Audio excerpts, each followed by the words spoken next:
From the volcanoes of Iceland to the volcanoes of the Pacific Northwest.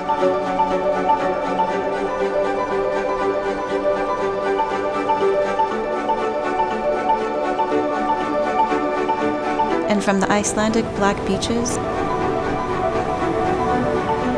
to the beaches of the Olympic Peninsula. It's so good to be back home again.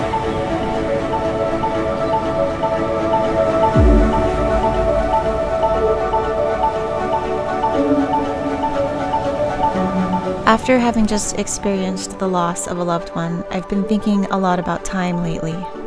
The time we have with our loved ones, the time we spend on our work, the time we spend with our family, the time we have left to live our lives to the fullest.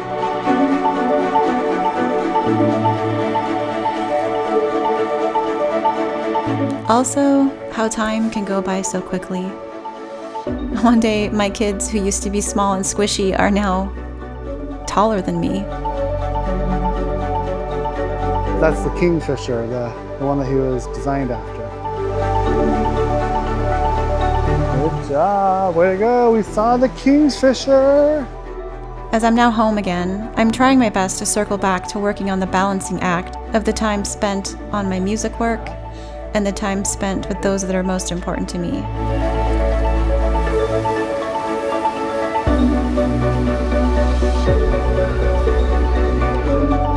I'm sure many of you out there can feel this way sometimes.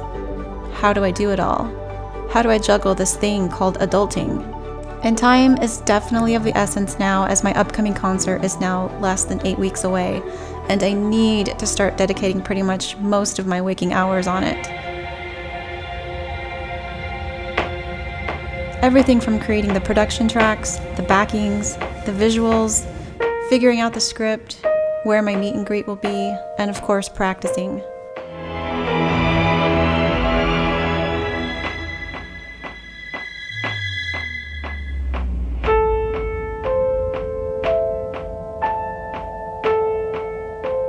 I would have liked to have done so much of this by now, but again, time has flown by like it always does.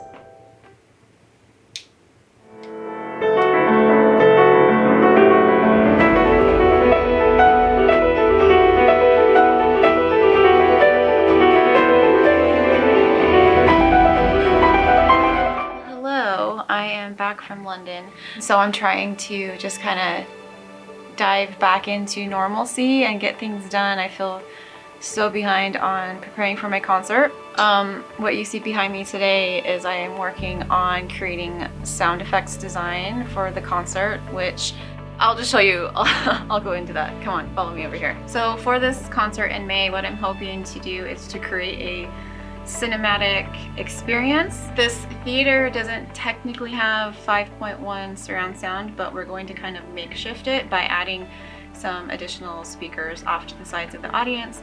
So I have this cool idea, which I hope I can pull off, but basically, like, when the audience comes in to sit down, I'm going to have a very ambient room ready for them with sound effects designs, including like underwater sounds, submarines, whales, with the lighting kind of set so it looks like underwater stuff.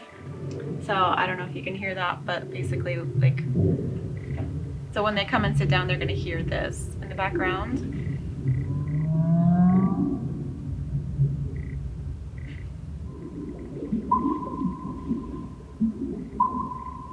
And then the next thing I need to do is work on my backing tracks, which I have all of the stems to do, but I actually have to make very specific ones for the concert, as my Oceans album is quite layered and I can't perform all of the piano parts myself, and so I have to put in some of the piano parts baked into the backing tracks because I don't have 10 hands.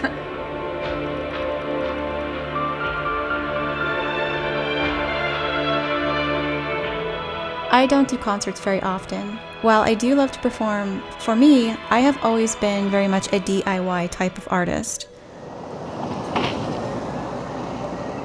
We are headed to the concert hall to meet with the tech director today to talk about lighting. We have Riley. Picked him up sick from school, so he's joining us today.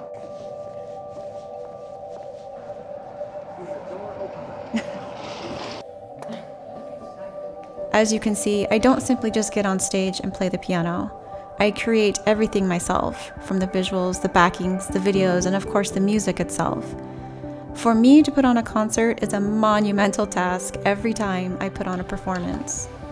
So we are testing out lights, trying to see if they will talk to their system. 3-pin in. That one is too short. That's cool. Here is the hall. This is what it looks like from the stage. This upcoming concert is also really special because it's the first time I'll be performing my new album Oceans in its entirety. Yeah, it would be cool, like even with like our side trusses, because we're shooting light up into the truss, and you could make those look like giant like green candles.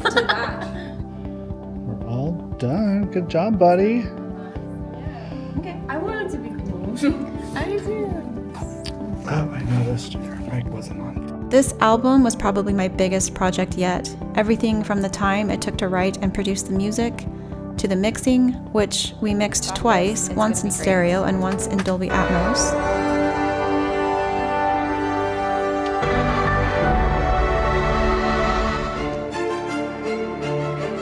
I love this part.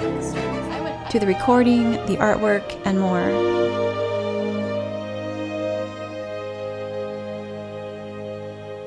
And while doing all of that, Will and I were also filming a record amount of music videos for many of the songs. To compare, for my 2018 album, The Fire Within, I only released one music video for that album.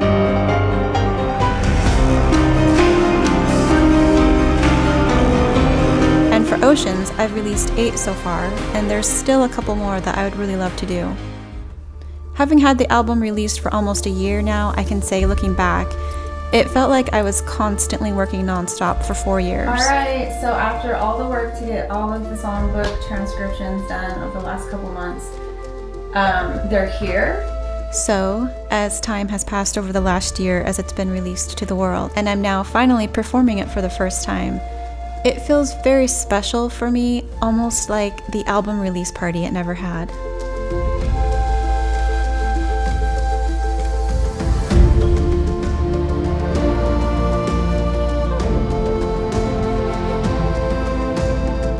When I announced that I was going to be doing this concert, I started seeing a lot of fans buying tickets from out of state. I knew with so many lovely people making the effort to come to this remote area to attend this concert, I wanted to hold some sort of meet and greet, but the question was where to have it. We are trying to find a location for a meet and greet for my May concert, and this is the first location we're checking out. I think it's a really nice room. This is at the Nature Preserve. It's kind of cool.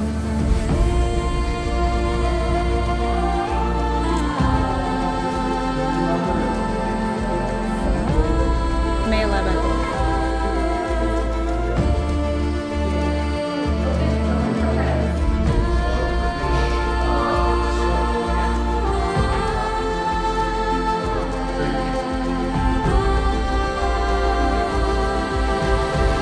Putting on a concert always has its challenges as well.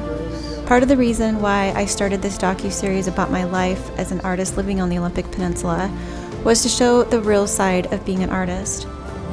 This is at Field Arts. It's their upstairs mezzanine, which is really awesome. I think what we see on social media can show everyone's highlight reels, but you don't always see what actually goes on behind it all. I just got an email from the Field Arts Hall about my May concert.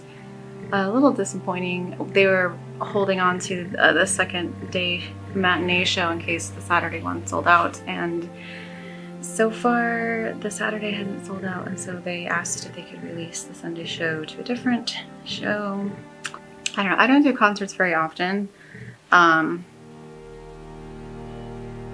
There's just a lot of pressure when you do concerts to like sell out and sell tickets and hope people will come. And I've done tours before where I had completely sold out shows, and then I've had a couple of shows where I just had to cancel them because like I sold like literally 4 tickets Las Vegas.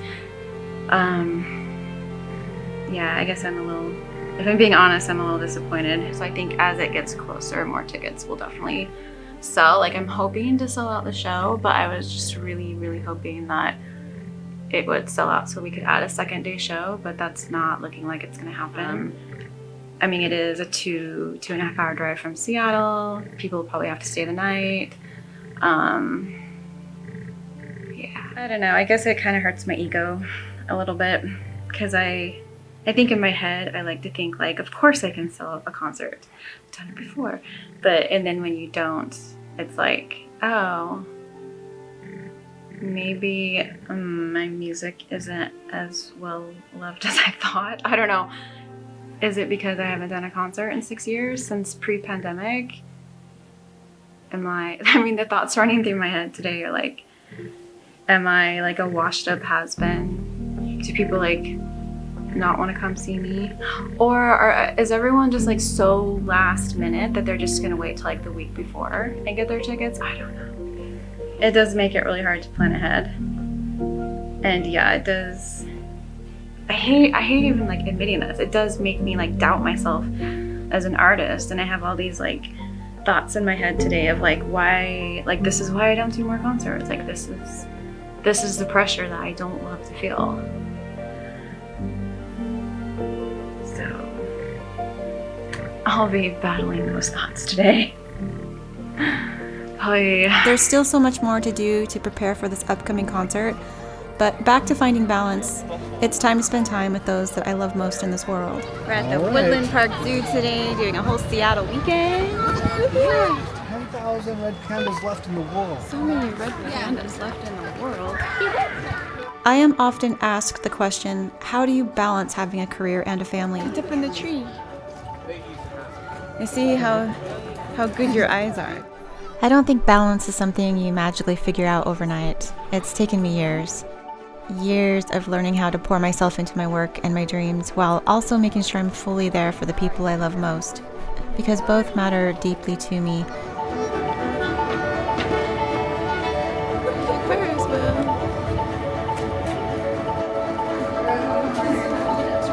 I want to create meaningful things. I want to make music and films and concerts that leave something behind. But at the same time, I don't want to miss this. The ordinary moments that quietly become the memories. The family trips, the laughter. The little moments that don't seem important at the time until suddenly your kids are taller than you and those seasons are gone.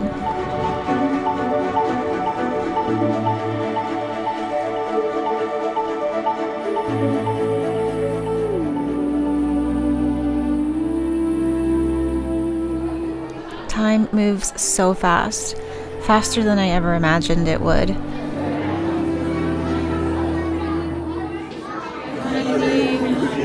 Any things in the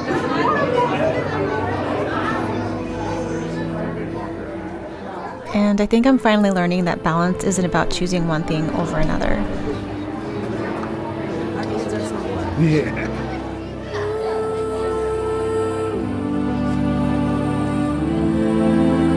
It's about being present enough to fully live inside both, because in the end, a meaningful life probably isn't built for just one big moment, but from thousands of small ones we were present enough to notice. I would love a stamp. Thank you.